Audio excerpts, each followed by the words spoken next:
Hello everyone, তোমরা সবাই কেমন আছো? আশা করছি খুব ভালো আছো। আমিও খুব ভালো আছি। তো দেখো, আজ সকাল সকাল চলে গিয়েছিলাম বাবা শিবের মাথায় জল ঢালতে। তো আজ হলো ফেব্রুয়ারি 16 তারিখ।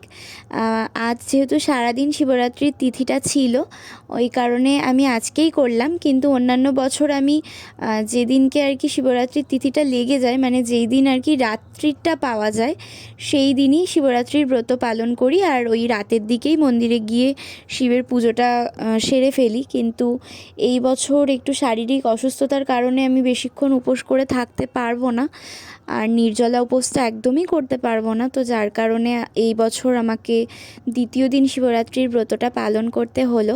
তো সকাল সকাল বলতে খুব সকালে যাইনি, ওই 12টা 10-15 নাগাদ চলে গিয়েছিলাম। স্নান টান করে সমস্ত কিছু সুন্দরভাবে গুছিয়ে নিয়ে মন্দিরে চলে গিয়েছিলাম। ভিড়ও তেমন একটা ছিল না, কারণ বেশিরভাগ মানুষই যেদিনকে আর কি তিথিটা লাগে, রাত্রিটা পায়, সেই দিনই পুজোটা করে ফেলে। তো যাই হোক, শারীরিক অসুস্থতার জন্য করতে পারিনি, কী আর করব। তো দেখো, এখানে সুন্দর করে আমি পঞ্চামৃত বানিয়ে নিয়ে গিয়েছিলাম, দুধের মধ্যে শর্করা, ঘি, মধু, দই দিয়ে। তো সেটা দিয়েই বাবা শিবকে স্নান করিয়ে একটু চন্দন পরিয়ে সুন্দর করে ফল টলগুলো দিয়ে দিচ্ছি সাজিয়ে। আর তারপরে একটু প্রণাম করে নিলাম, দিয়ে ব্রাহ্মণ মশাই এসে সুন্দরভাবে মন্ত্র পড়ে দিয়েছিল। নমঃ শিবায় নমঃ, নমঃ শিবায় নমঃ, নমঃ শিবতরায় নমঃ, নমঃ রুদ্রায় নমঃ, নমঃ শিবতরায় নমঃ, নমঃ হয়েত নিত্যাং মহেশাং রাজতগিরিনিবাং।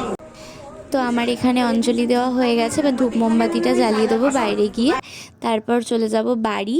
তো বাড়িতেও আমার মহাদেব রয়েছে, বাড়িতে গিয়েও মহাদেবের পুজো করব, আর বাকি ঠাকুরদেরকেও পুজো দেব। তো তারপর চরণামৃত খেয়ে উপোসভঙ্গ করেছি। আর আজকে খেয়েছিলাম ডালিয়া, কারণ যেহেতু শরীরটা একটু খারাপ, সাবু টাবু আর খাইনি। তো ভিডিওটা তোমাদের কেমন লাগলো বন্ধুরা, কমেন্ট করে অবশ্যই জানিও। আর তোমরা সবাই কে কোন দিন শিবরাত্রির ব্রত পালন করেছো কমেন্টে জানিও কিন্তু। হর হর মহাদেব।